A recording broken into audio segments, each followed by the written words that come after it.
ఇంకో విషయం కూడా చెప్పాలి. 2014 నుంచి 19 మధ్య చంద్రబాబు నాయుడు గారి హయాంలో సాక్షాత్తు అక్షరాల 28,457 కోట్లు మేర ఆయన పరిమితికి మించి అప్పులు తీసుకున్నారు. పరిమితికి మించి అంటే FRBM లిమిట్స్ ఏదైతే రాష్ట్ర ప్రభుత్వాలు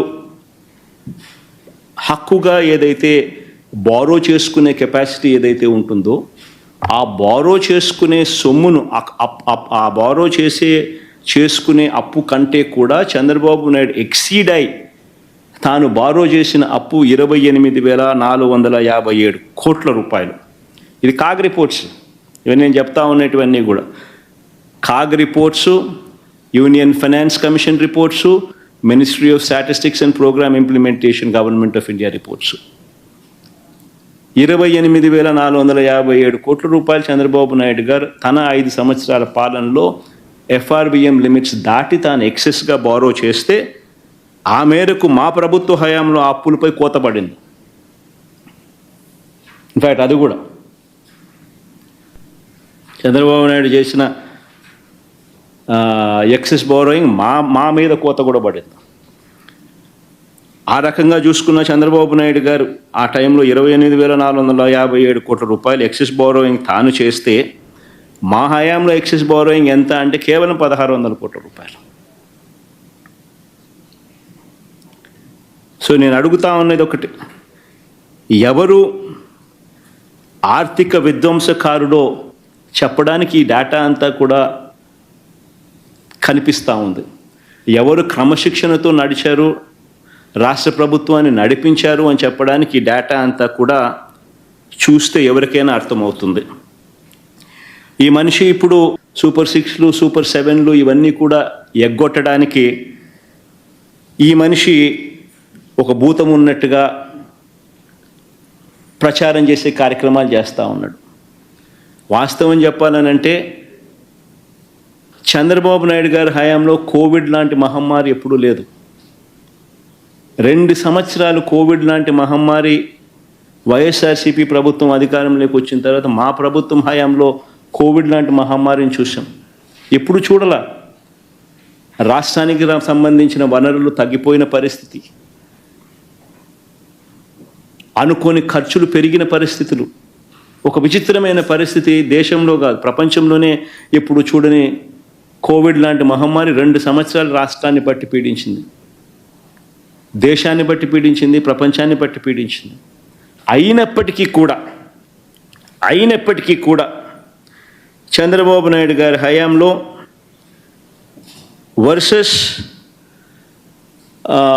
వైఎస్ఆర్సీపీ హయాంలో అప్పులు ఎవరు ఎక్కువ చేశారు, ఎవరి హయాంలో అప్పులు ఎక్కువ అయ్యాయి అని చెప్పి చూస్తే చంద్రబాబు నాయుడు గారి హయాంలో చంద్రబాబు నాయుడు గారు అధికారంలోకి వచ్చే నాటికి 132,000 కోట్ల అప్పు ఉంటే ఆయన దిగిపోయే నాటికి 3,13,000 కోట్ల రూపాయల అప్పులు తెగాయనంటే కంపౌండెడ్ యాన్యువల్ గ్రోత్ రేటు ఆయన హయాంలో 19.54%. కంపౌండెడ్ యాన్యువల్ గ్రోత్ రేట్ అంటే వార్షిక అప్పుల వృద్ధి రేటు.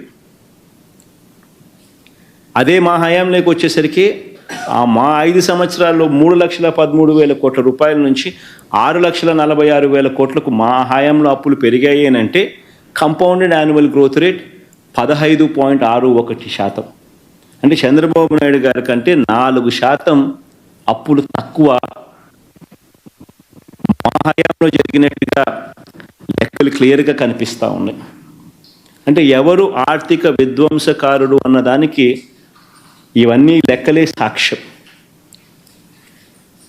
నేను అడుగుతా ఉన్నది ఒకటి, ఈ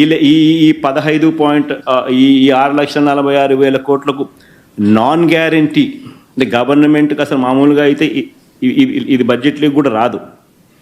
ఎందుకనంటే సెంట్రల్ గవర్నమెంట్కి కూడా SBI ఉంటుంది, సెంట్రల్ గవర్నమెంట్కి కూడా IOC అనే ఇండియన్ ఆయిల్ కార్పొరేషన్ ఉంటుంది, HPCL అని ఉంటుంది. వాళ్ళు చేసిన అప్పులు సెంట్రల్ గవర్నమెంట్ ఖాతాల్లోకి రావు. హిందుస్థాన్ పెట్రోలియం కార్పొరేషన్ చేసే అప్పులు సెంట్రల్ గవర్నమెంట్ ఖాతాల్లోకి రావు. ఇండియన్ ఆయిల్ కార్పొరేషన్ చేసే అప్పులు సెంట్రల్ గవర్నమెంట్ ఖాతాల్లోకి రావు. స్టేట్ బ్యాంక్ ఆఫ్ ఇండియా చేసే అప్పులు సెంట్రల్ గవర్నమెంట్ ఖాతాల్లోకి రావు. అవన్నీ పబ్లిక్ సెక్టర్ అండర్టేకింగ్స్, వాళ్ళ అప్పులు చేసేటివి. అవన్నీ నాన్ గ్యారంటీడ్ అప్పులు అంటారు. అంటే స్టేట్ గవర్నమెంట్కు సెంట్రల్ గవర్నమెంట్కు సంబంధం లేదు అప్పులు. అటువంటి అప్పులు కూడా ఏదన్నా ఉంటే రాష్ట్ర ప్రభుత్వానికి ఉండేటి ఏదైనా ఉంటే అవి కూడా తీసుకోండి. నేను అవి కూడా ఒక అడుగు ముందుకు మామూలుగా బడ్జెట్లోకి రావు. అయినా కానీ చంద్రబాబు నాయుడు సాటిస్ఫై చేసేదానికి అవి కూడా తీసుకోకపోండి అని చెప్తాను. అవి కూడా తీసుకున్నా కూడా చంద్రబాబు నాయుడు గారు అధికారంలోకి వచ్చే నాటికి అధికారంలోకి దిగే నాటికి ఎంత అని చూస్తే, అధికారంలోకి ఆయన వచ్చే నాటికి 8,600 కోట్లు అప్పులు ఉంటే అలాంటి అప్పులు ఆయన దిగిపోయే నాటికి ఆ అప్పులు 77,000 కోట్లకు తీసుకుపోయాడు. అక్కడ కూడా ఆయనదే ఘనత.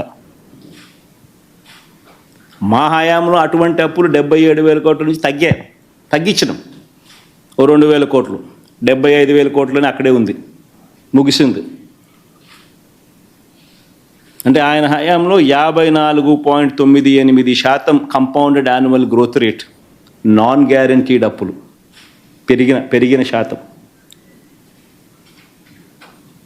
మా హయాంలో అది తగ్గింది, -0.48%, -0.48%.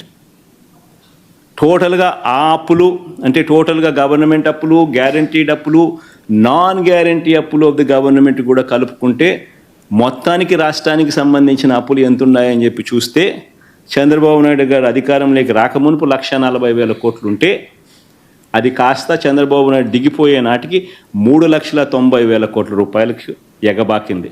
అంటే ఆయన హయాంలో వార్షిక అంటే కంపౌండెడ్ యాన్యువల్ గ్రోత్ రేటు, వార్షిక అప్పుల వృద్ధి రేటు 22.63%. అయితే మా హయాంలోకి వచ్చేసరికి 3,90,000, 7,21,000 ఎగబాకింది అని అంటే కంపౌండెడ్ యాన్యువల్ గ్రోత్ రేట్ కేవలం 13.57%. ఆలోచన చేయమని అడుగుతా ఉన్నా రాష్ట్ర ప్రజలందరికీ కూడా. ఎవరు ఆర్థిక విధ్వంసకారుడో ఈ లెక్కలు చూస్తే